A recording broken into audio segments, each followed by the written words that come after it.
Section 3-8 is on the derivative of sine and cosine. The objective of this section is to derive the trig rules for the derivative of sine and cosine. If you recall in section 3.7, we talked about those. It actually was introduced in 3.6, but we proved, I guess, graphically what the derivatives of sine and cosine are, and we're going to take an algebraic approach now to prove those. And then it says also to find the derivative of sinusoidal functions in real-world problems. So we'll look at some real-world phenomena that can be represented with a sinusoid. A sinusoid is just simply a transformation of sine or cosine, and then use a little bit of calculus on that function to evaluate different things, different rates. All right, so let's take a look at a special limit property that we need to work with first. We'll show you the property here and just talk about it, and we'll also look graphically and numerically on the calculator why this limit property is the way it is. But we'll look further at this in the second half of this section here. So here's the property that you need to know.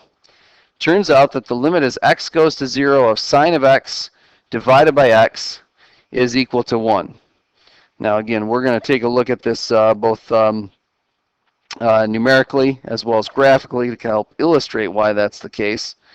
But we'll deal more with the formal algebraic proof of this in the second half. So let's flip over to our calculator.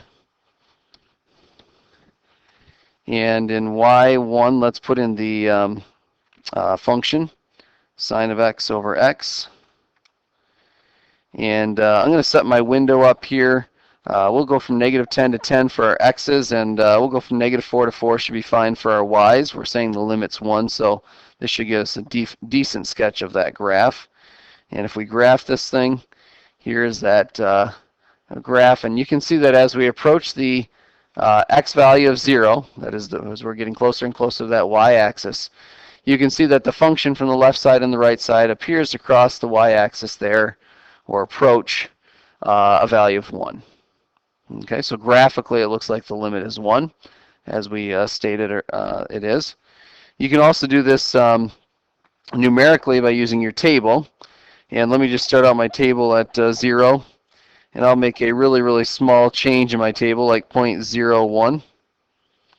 And I'm just going to go to the table and just have it generate a list of values here. I'll kind of scroll back here a little bit so you can see the values that we're approaching from both the left and the right side of 0. But I can see that we're at 0.99985, and then it's 93 is the last digits, and then 98 and so forth. So it looks like we're getting closer and closer to 1 from the left side. And you can see it's the exact same values from the right side. It looks like we're approaching a value of 1. Of course, we're undefined at 0 because of the fact that you'd be dividing by 0 there when x is 0. But it appears as though the limit is 1 then. Okay, so there's a graphical and a numerical approach to explaining why the limit of this is 1, but we'll look at the algebraic proof of it in the second half.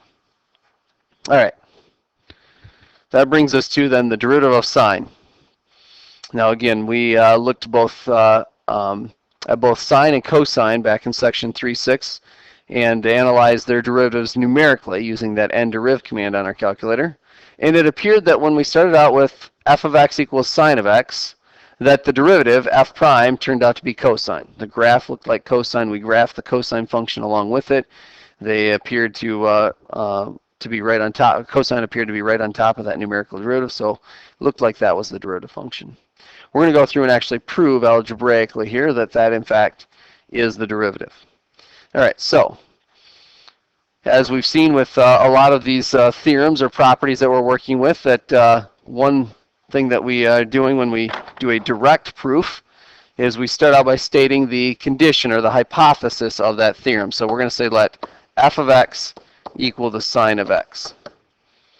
All right, and the conclusion of this is to prove what f prime is equal to. So let's just start out with the definition of what f prime of x is equal to. It's the limit as h goes to 0 of f of x plus h minus f of x all over h. And as we've seen many times now, the first step of this is to replace function f with what it's equal to.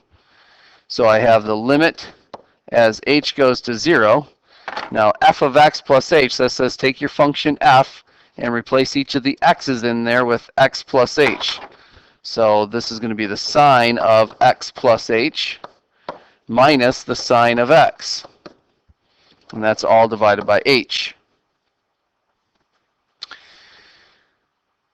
Now, algebraically, there's nothing more I can do with this in the form that it's in. Sine of x plus h minus sine of x, there's nothing I can do to simplify that any further. I need a property, or a trig identity is really what I need, that tells me how I can rewrite this.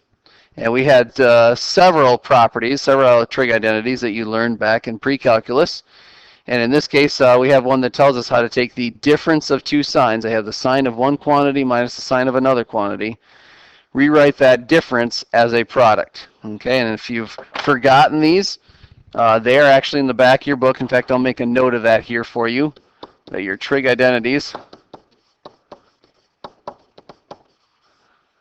are in the back of your book. They're actually on page 659. If you want to flip back there to see those, you can. But the one that we're going to use is stated something like this. It's the sine of A minus the sine of B. Again, it's the difference of two signs. Sine of one quantity, so for us the A is representing x plus h and the B is representing the x. Turns out that that's equal to 2 cosine of 1/2 of A plus B times the sine of 1/2 A minus B. So that's the property that we need, that we're gonna use here. Okay, so going back to, I'm just gonna draw an arrow here to indicate we're gonna continue on from where we left off there. This is just kind of a little side note here for us, that we're gonna use that little property here. All right, so this is equal to the limit as h goes to 0. Again, sine of x plus h minus sine of x, I'm gonna replace it with what we just wrote down here. It's 2 cosine of 1/2 A plus B. Now A again is the x plus h, and the B is the x, times the sine of 1/2 A minus B. Again, A is the x plus h, and B is the x. And that's all divided by h. All right, so the next step of this is to do a little bit of simplification with that numerator there.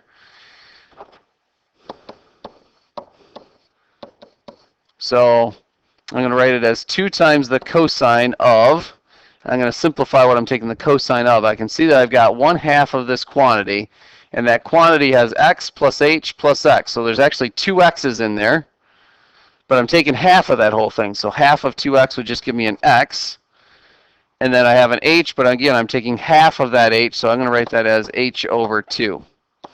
You can write it as 1/2 h if you want to write it that way, same thing. And then for sine, let's do the same thing here. Again, I've got an x plus h minus x. So the x's there cancel out, actually. So all I'm left with actually is 1/2 of h. I'll write that as h over 2. And we will divide that all by h. Now, what I want to do is factor out of that numerator. I want to factor out the cosine function. We'll see some nice things are going to happen here as I do that. What kind of leads me to that is the fact that I know I'm trying to prove the derivative of this is equal to cosine. So that's what's going to try to help me lead me to that fact that I want to pull out cosine to get it by itself, and then hopefully I can get rid of the rest of the stuff that's there. So I'm going to write this as the cosine of x plus h over 2 times, and then I have 2 sine of h over 2 divided by h is what's left there. Now what I want to do is, I could have done this in that same step, but I'm going to separate this just so you can see what's happening here. What I want to do is focus on this little 2 here that I've got, that I'm multiplying the sine by, and I want to rewrite that. So it's the limit as h goes to 0, the cosine function stays the same, and that 2 I'm going to change its location here, multiplying by 2, which is how I've got it written here, 2 times the sine of h over 2. Multiplying by sine is the same as dividing by its reciprocal, dividing by 1/2. So I can rewrite this as the sine of h over 2 divided by h over 2. Multiplying by 2 is the same as dividing by 2. So all we did is move that 2 to the denominator. But you can see now I have the sign of one quantity, h over 2, divided by that same quantity. All right.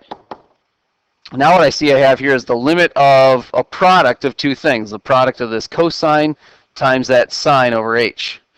So let's use our property for limits that says the limit of a product is equal to the product of the limits. So this is the limit as h goes to 0 of the cosine of x plus h over 2 times the limit as h goes to 0 of the sine of h over 2 all over h over 2. Limit of a product is equal to the product of the limits. And actually we're ready to evaluate these two limits just in the form they're in now. If I let h go to 0, just using substitution, I'll have a cosine of x plus 0 over 2, of course, which 0 over 2 is just 0. So there's where the cosine of x is going to show up. The second part of this, I'm letting h go to 0, and I have the sine of some quantity, h over 2, that's heading to 0. So that's basically heading to sine of 0. Divided by 0 over 2, that's heading to 0. So I have a limit that ends up in the form of sine of 0 over 0. And if you go back to that very first limit we talked about at the beginning of this section, that's the same limit. And so it turned out that limit was equal to 1. That's the reason why we had to talk about that limit to start off with. So to rewrite this then, this just becomes the cosine of x. And that's what we're trying to prove. Prove that the derivative of sine is equal to cosine. We've done it. All right. That's only half the work, though, of course, because I also need to prove that the derivative of cosine is equal to the opposite of sine. This says if f of x is equal to cosine of x, then f prime of x is equal to the opposite of sine of x. All right, and we're going to go through and prove this one. Now, to prove this, we could go through basically the same steps we just went through for proving what the derivative of sine was equal to. That's a little bit tedious, a little bit of extra work there that we don't necessarily have to do in this case, though.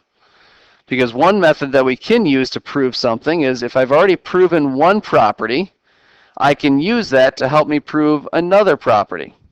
So we've already proven that the derivative of sine is cosine. We've done that. And I think I can use that to help me prove the derivative of cosine is the opposite of sine, to prove this property. So let's write down what we're starting with. F of x is equal to the cosine of x. And in order for me to use that property, I have to somehow rewrite cosine as a function of sine instead. Well, again, if you flip to the back of your book there and look through those trig properties, you'll find some properties called the cofunction properties. And the cofunction property for cosine of x turns out is equal to the sine of pi over 2 minus x. Okay, now this comes from what are called complementary angles for the two non-right angles of a right triangle. Turns out that this property is true. Okay, so I'm able to rewrite cosine in terms of sine. And if you look at what I have here now, I've actually got a composite function. The whole thing is a composite function. And I know how to find the derivative of composite functions. That's chain rule. The outside function is sine, which we just went through and proved what the derivative of sine is. The inside function is a linear function. And we know how to take the derivative of linear functions, so we are all set. I can take the derivative of the function written in this form. So let's use the rules that we already have in place to find that derivative. So follow chain rule. Chain rule says it's a three-step process here, remember. Take the derivative of the outside function. Derivative of sine is cosine. And I like using those parentheses as a placeholder here as I take this derivative. So first step, take the derivative of sine, which is cosine. The second step is to substitute in or evaluate, however you want to say that, at the inside function. So inside those parentheses, we put the pi over 2 minus x. That's the second step of chain rule. The third step then is to multiply by the derivative of the inside. So pi over 2, that's just a constant, so its derivative, of course, is 0, minus the derivative of x. Derivative of x is 1. So we end up with, when we rewrite this, I'm going to take that negative 1 and put it out front. We'll have a negative cosine of pi over 2 minus x, which isn't quite what we were trying to prove. We were trying to prove that it's equal to the opposite of the sine of x. But again, if you go back to those cofunction properties, similar to the cofunction property we started with, turns out that the cosine of pi over 2 minus x is equal to the sine of x. So this is equal to the opposite of the sine of x then. And that is what we're trying to prove. So with the use of that cofunction property, and then using the derivative of sine that we've already proven, we can actually prove what the derivative of cosine is equal to. And we'll do this many times there. We'll use a previously proven theorem to help us prove a new theorem or find a new property.